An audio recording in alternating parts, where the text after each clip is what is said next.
공기업 대규모 채용 비리 사건의 핵심 기관이 바로 강원랜드죠. 강원랜드 채용 비리 사건이 처음 언론에 알려지고 내부 감사와 검찰 수사가 시작된 지 2년이 다 돼가고 있는데요.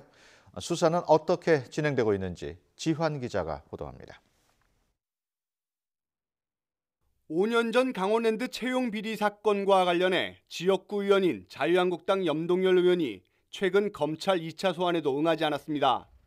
검찰은 염 의원이 제시한 불출석 사유가 정당한지를 판단한 뒤 재소환 통보 여부를 검토하고 있습니다. 불출석 이유가 어떤 게 있으세요? 저희 그쪽에 대해서는 지금 드릴 말씀이 딱히 없어서요. 네. 연휴 개인 일정이 있으세요, 오늘?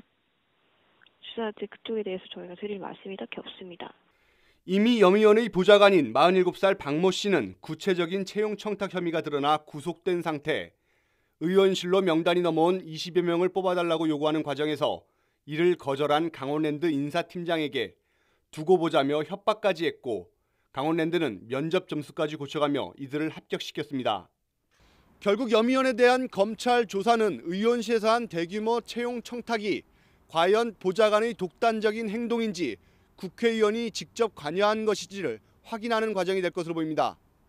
한편 재작년 2월 강원랜드 내부 감사에 이어 청탁 비리 수사에 착수한 검찰은 전면 재수사까지 했습니다.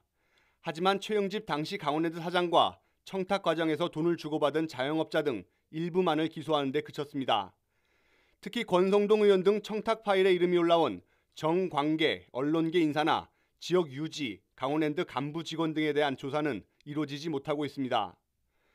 채용을 대가로 금품이 오갔다는 증거를 찾지 못하는 상황에서 검찰 내부에서는 파일에 올라온 명단 당사자들에 대한 기소에 대해 회의적인 것으로 알려졌습니다. 소환 조사에 불응한 염 의원과는 별개로 다음 주 최영집 전 강원랜드 대표 등에 대한 재판이 진행될 예정. 청탁자 명단이 만천하에 공개되고 국정감사와 대통령의 투명한 조사 지시까지 이어졌지만 강원랜드 채용 비리 수사와 청탁자에 대한 법적 처벌은 아무래도 찻잔 속 태풍이 될 우려가 커지고 있습니다. YTN 지환입니다.